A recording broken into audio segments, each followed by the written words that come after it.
नमस्कार विद्यार्थियों। आज का टॉपिक है कोऑर्डिनेशन। संगठन के सिद्धांतों की हम चर्चा कर रहे हैं। लोक प्रशासन में संगठन के जो प्रमुख सिद्धांत है, कोऑर्डिनेशन का मतलब है समन्वय। पद सोपान पढ़ा, आदेश की एकता पढ़ा, नियंत्रण का क्षेत्र पढ़ा, उसी प्रकार पद समन्वय। देखो, समन्वय संगठन का निर्धारक सिद्धांत है। ठीक है, ये प्रमुख सिद्धांत है। मान लो ये वह रूप है जो अन्य सभी सिद्धांतों का समावेश करता है। सभी संगठित प्रयासों का प्रारंभ अंत संगठन है। लोक प्रशासन के जो विद्वान है हेनरी फेयल, उन्होंने समन्वय को प्रबंध का एक कार्य माना है। ठीक है ना। जेम्स मूने ने समन्वय को संगठन का प्रथम सिद्धांत करार दिया है। बर्नार्ड भी समन्वय को कार्यपालिक अधिकार का प्रमुख कार्य मानते हैं। देखो, जटिल होते संगठनों तथा समय के साथ बढ़ते कार्यों प्रक्रियाओं के कारण समन्वय एक बड़ी प्रशासनिक समस्या बन चुका है। ठीक है ना। तो समन्वय क्या होता है, पहले इसका हमें मीनिंग समझना है। जो समन्वय से संबंधित जो हमारा टॉपिक होगा, उसकी प्रमुख जो एस्पेक्ट्स होंगे, उसमें पहले हम पढ़ेंगे समन्वय का अर्थ और विभिन्न विद्वानों ने समन्वय की क्या परिभाषाएं दी है ना। समन्वय का अर्थ हम परिभाषा देखो, अगर हम डिक्शनरी के पॉइंट ऑफ व्यू से जाएं, शब्दकोश की दृष्टि से जाएं, तो व्यक्तियों, अंगों या वस्तुओं से कुशल व्यवस्थित ढंग से कार्य लेना ही समन्वय है, कोऑर्डिनेशन है। विभिन्न चीजों में आपसे समन्वय बना रहे, वही है। समन्वय का अर्थ यह है कि एक संगठन की क्रियाओं में एकरूपता लाई जाए। एक संगठन की क्रियाओं में एकरूपता लाना, संगठन का मतलब है एक संगठन की जो क्रियाएं विभिन्न कार्य कर रहे हैं, उन सभी कार्यों में, उन सभी क्रियाओं में एकरूपता लाना, ताकि संगठन का कार्य सरल हो जाए और वह सफलता प्राप्त कर सके। एक सुसमन्वित संगठन की पहचान कई विशेषताओं के आधार पर की जा सकती है कि वो सुसमन्वित है कि नहीं, उसमें समन्वय है या नहीं, है ना। जिस संगठन में समन्वय अच्छा होता है, उसका प्रत्येक विभाग दूसरों के साथ सहयोग पूर्वक कार्य करता है। प्रत्येक विभाग, संभाग और उपसंभाग के अच्छे प्रकार सूचित कर होना चाहिए, सूचना होनी चाहिए आपस में कि दूसरे लोग क्या कर रहे हैं। इससे संगठन कार्यों को में कुशलतापूर्वक संपन्न होता है।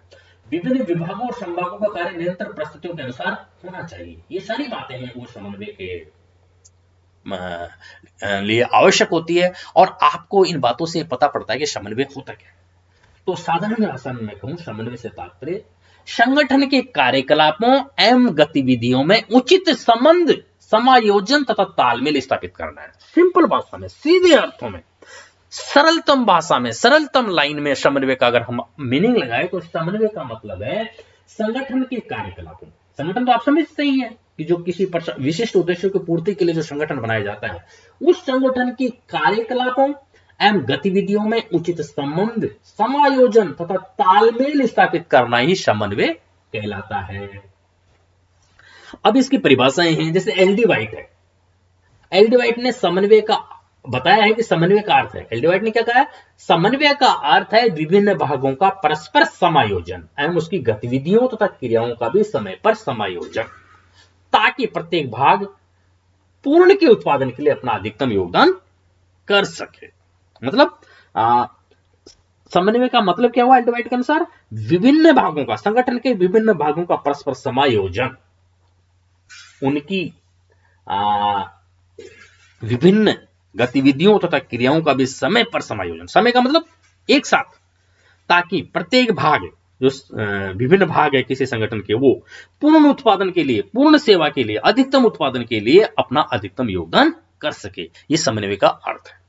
हेनरी फेयल संगठन का मतलब बताते हैं, किसी संगठन की सभी क्रियाओं में समरसता स्थापित करता है। समन्वय, हेनरी फेयल क्या लिखते हैं, हेनरी फेयल लिखते हैं, समन्वय किसी संगठन की सभी क्रियाओं में समरसता स्थापित करता है, ताकि इसका कार्य सुविधाजनक ढंग से सफलतापूर्वक संचलता रहे। ठीक है। एक प्रमुख परिभाषा और है जॉर्ज आर टेरी की। टेरी लिखते हैं, समन्वय निर्धारित लक्ष्यों की प्राप्ति के लिए प्रयत्नों का समकालीन संचालन है। समन्वय निर्धारित लक्ष्यों की प्राप्ति के लिए प्रयत्नों का समकालीन संचालन है, ताकि निष्पादन की उपयुक्त मात्रा, समय तथा संचालन की क्रियाओं में सामंजस्य में एकता स्थापित हो सके। सेक्लर हडसन समन्वय के लिए लिखते हैं, समन्वय कार्य के विभिन्न हिस्सों के बीच, समन्वय कार्य के विभिन्न हिस्सों के बीच तालमेल स्थापित करने की महत्वपूर्ण गतिविधि है। ठीक है, ये समन्वय की प्रमुख परिभाषाएं हो गई। बुक में आपके और भी बहुत सी परिभाषाएं हो सकती है। तो ये समन्वय का अर्थ हुआ, अर्थ और परिभाषाएं। ठीक है। समन्वय को दो दृष्टिकोण से समझा जा सकता है। मतलब नकारात्मक दृष्टिकोण समन्वय का कौन सा हुआ? नकारात्मक दृष्टिकोण से समन्वय का अर्थ है संगठन में व्यापक संघर्ष, झगड़ों तथा एक दूसरे के विपरीत कार्य करने वाली प्रवृत्तियों और प्रक्रियाओं को दूर करना। सकारात्मक दृष्टि से समन्वय का अर्थ है संगठन में ऐसी व्यवस्था बनाना ताकि संघर्ष की स्थिति ही उत्पन्न न हो और सभी कार्मिक सामूहिकता की भावना से मिलजुल कर कार्य करें तथा संगठन के सभी पक्षों में सहयोग बना रहे। ये इसका वो हो गया पॉजिटिव बातें। अब इन सभी के आधार पर ये हम कह सकते हैं कि समन्वय के बारे में हम क्या कह सकते हैं, ये एक सतत प्रक्रिया है। समन्वय की अगर विशेषताओं की बात करें, समन्वय की जो प्रमुख विशेषताएं क्या होगी, आप अगर आपसे पूछा जाए कि समन्वय किसे कहते हैं, ये तो आपने पढ़ा, इसका मीनिंग आपने पढ़ा। मीनिंग पढ़ लेने के बाद, समन्वय का अर्थ हम परिभाषाएं पढ़ लेने के बाद हमें थोड़ी इसकी विशेषताएं जान लेंगे। उन विशेषताओं को अगर हम जान लेंगे तो फिर समन्वय और सहयोग में डिफरेंस क्या है ये भी समझ पाएंगे। तो समन्वय एक सतत प्रक्रिया होती है, लगातार चलने वाली प्रक्रिया होती है। संगठन के शीर्षस्थ पदाधिकारी का यह मुख्य दायित्व है कि विभिन्न इकाइयों, व्यक्तियों, कार्यों और प्रक्रियाओं में समन्वय स्थापित करें। यह व्यक्तिगत क्रिया न होकर सामूहिक सहयोग पर आधारित है। इसमें सहयोग को सकारात्मक तथा अर्थपूर्ण ढंग में एकीकृत किया जाता है। समन्वय का उद्देश्य संगठन में व्यवस्था स्थापित करना तथा संगठन के लक्ष्यों की कुशलतापूर्वक प्राप्ति करना है। यह संगठन के आंतरिक एवं बाह्य दोनों वातावरणों में आवश्यक है। ठीक है। अब आता है समन्वय एवं सहयोग। देखो, वैसे तो समन्वय और सहयोग एक समान शब्द प्रतीत होते हैं, कोऑर्डिनेशन एंड कोऑपरेशन, लेकिन दोनों में बहुत अंतर है। वस्तुतः सहयोग में स्वैच्छिक भावना प्रबल है, जबकि समन्वय में समय की इच्छा तथा अन्य कई बाहरी तत्व भी प्रभावी भूमिका निभाते हैं। देखो, टेरी ने है समन्वय और सहयोग के संबंध में लिखा है। देखो, सहयोग क्या होता है, कोऑपरेशन क्या होता है? कोऑपरेशन या सहयोग किसी सामान्य लक्ष्य की प्राप्ति के लिए एक व्यक्ति का दूसरे या दूसरों के साथ सामूहिक कार्य है। मेन बात यह है कि समन्वय जो है वो और सहयोग दोनों अलग अलग हैं।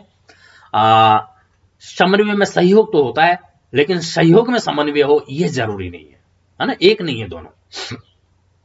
कई बार समन्वय को सहयोग समझ लेते हैं, यह भूल होती है। टेरी जो लिख रहे हैं वो बिल्कुल क्लियर इनके वर्ड्स को, इनके संबंध को स्पष्ट रूप से बताते हैं कि सहयोग किसी सामान्य लक्ष्य की प्राप्ति के लिए व्यक्ति का दूसरे या दूसरों के साथ सामूहिक कार्य है।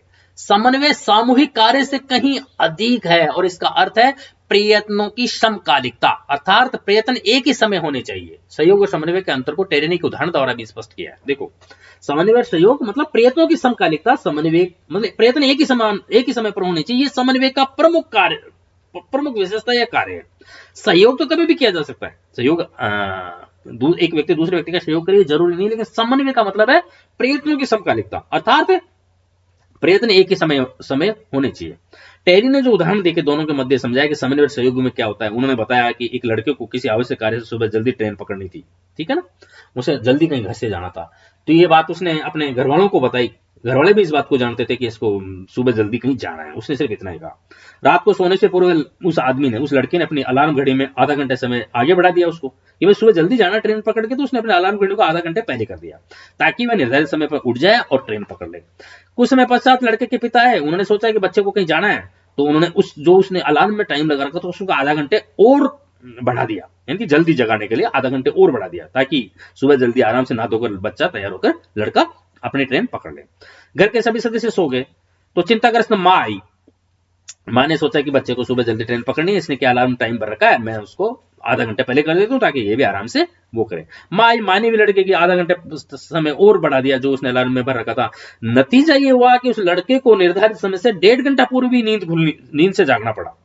तो यह माता, पिता और पुत्र इन सभी के कार्यों में सहयोग तो था तीनों के में, लेकिन समन्वय नहीं था, क्योंकि किसी को भी दूसरे की गतिविधि का पता नहीं था और नहीं जानने का प्रयत्न किया कि दूसरा उस कार्य उसको टाइमली जगाने के लिए क्या कर रहा है। ठीक है। दूसरा उदाहरण देते हैं समन्वय सहयोग में कि एक ग्राहक अपनी पैंट को 2 इंच छोटी करवाने टेलर के पास जाता है। दुकान के मालिक ने किसी एक दर्जी को जिम्मेदारी दिए बिना सभी दर्जियों की उपस्थिति में आदेश दिया कि ये पैंट 2 इंच छोटी कर देना। अब समन्वय उसने एक पर्टिकुलर एक दर्जी को नहीं कहा। परिणाम यह हुआ कि शाम तक 4 दर्जी थे, 4 दर्जी बैठे हुए थे दुकान में। उसने किसी एक को नहीं कहा, चारों ने मिला अलग अलग टाइम में अलग अलग उठा के पैंट को 2 इंच छोटी कर दी। करनी 2 इंच छोटी थी, पैंट हो गई टोटल 8 इंच छोटी। तो ये सभी के कार्यों में मतलब सहयोग तो था लेकिन समन्वय नहीं था। तो समन्वय के अभाव में कार्य का दोहराव, अतिराव और बिखराव होता है। इन दोनों के उदाहरण से हम समन्वय और सहयोग में अंतर समझ सकते हैं कि इन सभी उदाहरणों में सहयोग तो था लेकिन समन्वय नहीं था। इस प्रकार प्रयत्नों की समकालिकता समन्वय की एक प्रमुख विशेषता होती है। ये समन्वय के और सहयोग में अंतर हुआ। अब आते हैं समन्वय की आवश्यकता और महत्व। समन्वय की आवश्यकता क्या है, समन्वय का महत्व क्या है, ये हमारे लिए जानना जरूरी है ताकि हम समन्वय के बारे में विस्तार से जान सके। देखो, समन्वय की आवश्यकता और महत्व को जानने के लिए ये जरूरी है। मैंने आपको बताया कि संगठन का महत्वपूर्ण सिद्धांत है।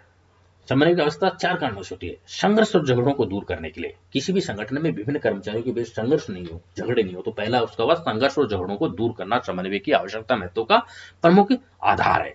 तो संघर्ष और झगड़ों को दूर करने के लिए समन्वय के सिद्धांत को अपनाना आवश्यक है। दूसरा, सहयोग की भावना। सहयोग लेने के लिए, सहयोग किसी संगठन में विभिन्न भागों में अधिकारियों में सहयोग आवश्यक है।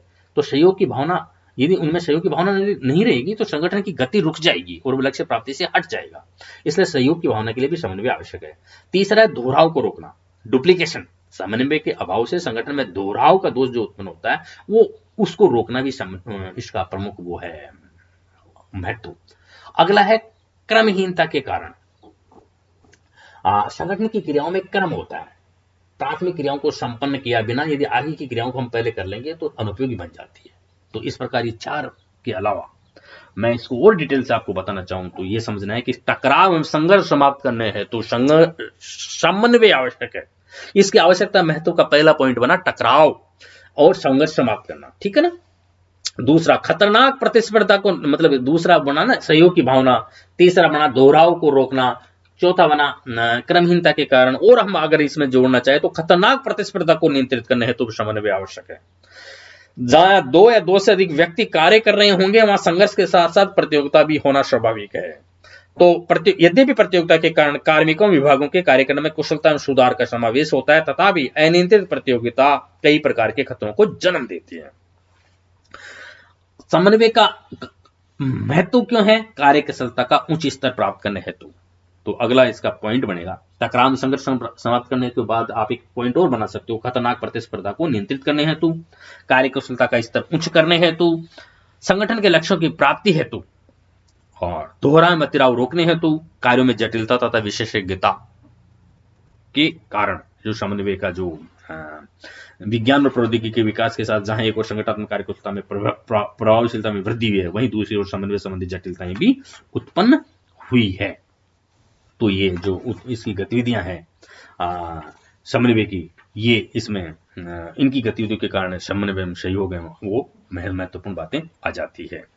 अब इनके साथ साथ जो समन्वय की जो सिद्धांत है वो भी हम देख लें। कुछ प्रमुख जो सिद्धांत है समन्वय के, किसी भी संगठन में समन्वय को प्रभावी सिद्धांत जो है समन्वय के, वो एक मान्य सामान्य वो है बातें। समन्वय के जो सिद्धांत है ये सामान्य बातें हैं। सामान्य बातें का मतलब ये प्रमुख वो बातें हैं जिनके आधार पर समन्वय को अपनाया जाता है। तो ये प्रमुख सिद्धांत समन्वय के जो प्रमुख सिद्धांत है वो ये है। पहला, जैसे प्रत्यक्ष संपर्क का सिद्धांत है ना। किसी भी संगठन में समन्वय प्रक्रिया को प्रभावी और व्यवहारिक बनाने के लिए कतिपय सिद्धांत प्रबंध विद्वानों द्वारा सुझाए गए हैं, बहुत से विद्वानों ने बताया है। तो ये जो प्रमुख सिद्धांत जो है ये प्रत्यक्ष संपर्क का सिद्धांत, ये प्रथम जो मैं बोलूंगा 4 वो मेरी पार्कर फोलेट ने बताए। प्रथम जो समन्वय के जो प्रमुख सिद्धांत है वो कि कौन कौन से वो हैं जो समन्वय के प्रत्यक्ष संपर्क का सिद्धांत, प्रारंभिक चरण में समन्वय की स्थापना का सिद्धांत, संपूर्णता का सिद्धांत, निरंतरता का सिद्धांत। ये जो 4 सिद्धांत मेरी पार्कर फोलेट ने बताए। प्रत्यक्ष संपर्क का सिद्धांत का मतलब है कि जहां कहीं संघर्ष, विवाद या तिराव की समस्या उत्पन्न हो रही हो तो वहां उसी टाइम आशंका उत्पन्न हो तो उसका सर्वश्रेष्ठ उपाय यह है कि पद सोपान के प्रवाह के बिना प्रत्यक्ष अर्थात मौके पर जाकर समस्या को तुरंत सुलझाया जाए। प्रारंभिक चरण में समन्वय की स्थापना का सिद्धांत फोलेट ये मानती है कि समस्या या विवाद उठने पर उसका तुरंत समाधान या प्राथमिक चरण में ही उसका समाधान कर दें। ये प्राथमिक चरण में ही समन्वय की स्थापना का सिद्धांत हो गया। दूसरा है संपूर्णता का सिद्धांत। संपूर्णता का मतलब है कि यह सिद्धांत इस बात को मान्य पोषित करता है कि किसी भी संगठन में किसी भी परिस्थिति में सभी संबद्ध घटकों में पक्षों को देखना चाहिए। दूसरा निरंतरता का सिद्धांत। समन्वय एक सतत प्रक्रिया के रूप में निर्बाध गति से होना चाहिए। समन्वय न तो एक दो दिन में स्थापित हो सकता है और न ही संगठन के संघर्ष अधिक क्षणिक होते हैं। तीसरा है समय का सिद्धांत। अगला 5वां समय का सिद्धांत है। मतलब समय अपने आप में एक महत्वपूर्ण संसाधन है, तो कुछ समस्याओं की अचूक औषधि है। तो समन्वय का जो है वो समय का सिद्धांत हो गया। अगला है पारस्परिक संबंधों का सिद्धांत, पारस्परिक संचार का सिद्धांत। ये 5 साल सिद्धांत है जो समन्वय के प्रमुख सिद्धांत कहलाते हैं। प्रत्येक संपर्क का सिद्धांत, प्रारंभिक चरण में समन्वय की स्थापना का सिद्धांत, संपूर्णता का सिद्धांत, निरंतरता का सिद्धांत, समय का सिद्धांत और पारस्परिक संबंधों का सिद्धांत और पारस्परिक संचार का सिद्धांत। ये समन्वय के प्रमुख सिद्धांत है। इन प्रमुख सिद्धांतों के बाद समन्वय के जो प्रमुख सिद्धांत है, इनके बाद समन्वय के कुछ विधियां हैं, टेक्निक्स है, मेथड्स और टेक्निक्स है समन्वय की। इसके बाद संगठन में समन्वय में बहुत सी कुछ बाधाएं भी आती है। इन बाधाओं और इन टेक्निक्स को हम अगली क्लास में पढ़ेंगे।